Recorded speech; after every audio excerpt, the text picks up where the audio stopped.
আসসালামু আলাইকুম। Department of ইংলিশের ফার্স্ট ইয়ারে ভর্তি হওয়া সকল শিক্ষার্থীদের আজকের ক্লাসটিতে স্বাগত জানাচ্ছি। আমরা ইন্ট্রোডাকশন টু পোয়েট্রির যে গুরুত্বপূর্ণ কবিতাগুলো রয়েছে তার মধ্যে একটি হচ্ছে ড্রামাটিক মনোলগ রবার্ট ব্রাউনিংয়ের দ্য প্যাট্রিয়ট। এই প্যাট্রিয়ট কবিতাটি আমরা আজকে পড়ার জন্য চেষ্টা করব। একটি কবিতাকে ভালোভাবে যদি তুমি অনুধাবন করতে চাও, বুঝতে চাও, তাহলে যে কবি রয়েছেন, যিনি লেখক রয়েছেন, ওনার মোটিভটা বুঝতে হবে, উনি কী টাইপের লেখা লিখতেন এটাকে বুঝতে হবে। ইভেন এই যে কবিতাটি রয়েছে এই কবিতাটির ধরনটা কি এইটাও বুঝতে হবে। তাহলে আমরা এই রেখে এখন আমরা এই যে রবার্ট ব্রাউনিং আমাদের যে রাইটার, এই রাইটারের সম্পর্কে আমরা অল্প একটু জানবো। তারপরে হচ্ছে জানবো যে এই কবিতাটি ড্রামাটিক মনোলগ কেন এবং কিভাবে ড্রামাটিক মনোলগ হয়, ড্রামাটিক মনোলগ কাকে বলে। আচ্ছা, তাহলে আমরা রবার্ট ব্রাউনিংয়ের যদি সংক্ষিপ্ত লাইফটা একটু দেখার জন্য চেষ্টা করি, তাহলে দেখব যে রবার্ট ব্রাউনিং 1812 সালে জন্মগ্রহণ করেছিলেন এবং 1889 সালে মৃত্যুবরণ করেছিলেন। Was one of the greatest Victorian poet. এইখানে কিন্তু গুরুত্বপূর্ণ দুইটি প্রশ্ন হতে পারে এই প্যারাটি থেকে। তাহলে যদি প্রশ্ন করা হয় যে রবার্ট ব্রাউনিং কোন যুগের কবি ছিলেন, তাহলে কিন্তু বলতে হবে ভিক্টোরিয়ান ইরা, ভিক্টোরিয়ান যুগের, বা তাহলে he is a poet of Victorian era. সে কিন্তু ভিক্টোরিয়ান যুগের একজন কবি ছিলেন এবং ভিক্টোরিয়ান যুগের যে কবিরা বিখ্যাত ছিলেন, বড় বড় কবি ছিলেন, তাদের মধ্যে অন্যতম একজন ছিলেন এবং তাকে সবচেয়ে বেশি পরিচিত, সে হচ্ছে সবচেয়ে বেশি পরিচিত কী জন্য?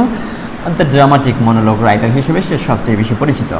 এখন ড্রামাটিক মনোলগ বিষয়টাকে এইটা যদি আমরা ভালোভাবে বুঝতে না পারি, তাহলে দ্য প্যাট্রিয়ট কবিতাটি বুঝতে একটু সমস্যা হবে। বুঝতে পারলেও এই যে স্ট্রাকচারাল বিষয়গুলো রয়েছে, যেগুলো তোমাদের পরীক্ষায় অ্যান্সার করতে হবে, সেই বিষয়গুলোতে একটু প্রবলেম হতে পারে। তাহলে আমরা যদি প্রথমে দেখি, সে কিন্তু দেখেছি যে 7ই মে 1812 সালে ক্যাম্বারওয়েল লন্ডনে জন্মগ্রহণ করেছিলেন। তার বাবা একজন ব্যাংকের ক্লার্ক ছিলেন। ব্যাংকের ক্লার্ক থাকলেও তার যে পরিবার ছিল, পরিবারটা একটু সমৃদ্ধ ছিল। কিভাবে? অনেক বড় একটি লাইব্রেরি ছিল তার বাবার। তার বাবা কিন্তু নিয়মিত বই পড়তেন। তার বাবার কাছে মূলত যে বই পড়ার বিষয়টা, এই বিষয়টা কিন্তু আয়ত্তে নিয়ে নেন। এই যে এই বাবার কাছ থেকে শিখে তার মাও কিন্তু এই যে এরকমই ছিলেন, বই পড়তেন। দুইজনই কিন্তু রাইটার ছিলেন, মা দুইজনই কিন্তু মোটামুটি ভালো লেখাপড়া জানা মানুষ ছিলেন। এই যে এইখান থেকে কিন্তু তার এই যে লাভ ফর দ্য রিডিং, এই যে লেখাপড়ার প্রতি, পড়ার প্রতি যে ভালোবাসা তৈরি হয়। He was highly educated at home. এইখানে দেখো, সে কিন্তু বাড়িতেই খুব উচ্চ শিক্ষিত হয়। অসংখ্য বই সে বাড়িতেই বসে পড়ে। And fluent in several language, এবং অনেকগুলো ভাষা সম্পর্কে তার ভাষায় দখল ছিল তার। এইটুকু আমাদের জানার প্রয়োজন। পার্সোনাল লাইফটা একটু আমরা জেনে নেব। সে কিন্তু বিয়ে করেছিলেন। রবার্ট ব্রাউনিংয়ের কথা বলা হচ্ছে 1846 সালে কিন্তু সে বিয়ে করেন। 1812 সালে তো আমরা দেখেছি, তাহলে 34 বছর বয়সে কিন্তু বিয়ে করেন, তাও সিক্রেটলি, গোপনে বিয়ে করেছিলেন। কাকে বিয়ে করেছিলেন? Elizabeth Barrett.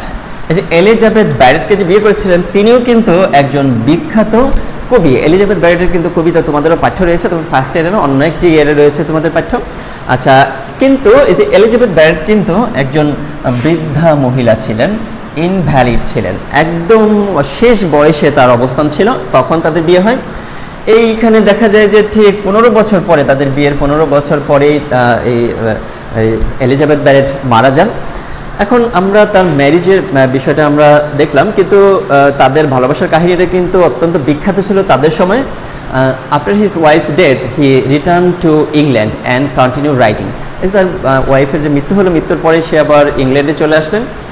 আচ্ছা, এখন আমরা যদি তার মৃত্যুর বিষয়ে দেখে কত সালে মৃত্যুবরণ করেছে সেটা তো আমরা দেখে এসেছি, যে 1889 সালে কিন্তু তার মৃত্যু হয় বা তিনি পরলোক গমন করেন। আমরা সংক্ষিপ্তভাবে একটু ড্রামাটিক মনোলগের রাইটার রবার্ট ব্রাউনিং সম্পর্কে জেনে এসেছি। এখন আমরা একটু জানার চেষ্টা করব যে ড্রামাটিক মনোলগ বিষয়টা কি। আচ্ছা, এখন আমরা ছোটবেলায় যখন গ্রামার পড়েছি তখন কিন্তু সিলেবল পড়েছি, সিলেবলের প্রকারভেদগুলো পড়েছি। একটা শব্দকে কয় ভাগে উচ্চারণ করে পড়া যায় সেটা কিন্তু আমরা পড়েছি। সিলেবলকে তোমরা অবশ্যই মনে আছে তোমাদের, মনোসিলেবল, ডাইসিলেবল, ট্রাইসিলেবল, এই শব্দগুলো তোমাদের মনে আছে। মনো আর হচ্ছে ডাই, ডায়াও কিন্তু ব্যবহার করা, ডায়া বা ডাই। ডাই শব্দটার মানে হচ্ছে 2, আর হচ্ছে ট্রাই শব্দটার মানে হচ্ছে 3। এগুলো ল্যাটিন ভাষায়। তাহলে মনো মানে হচ্ছে 1, আর ডাই হচ্ছে 2, আর ট্রাই হচ্ছে 3। এখন এর সাথে যদি আমরা এই যে LOUGE লোক ডায়ালগ যোগ করে দেই, তাহলে ডায়ালগ বলতে আমরা কি বুঝি?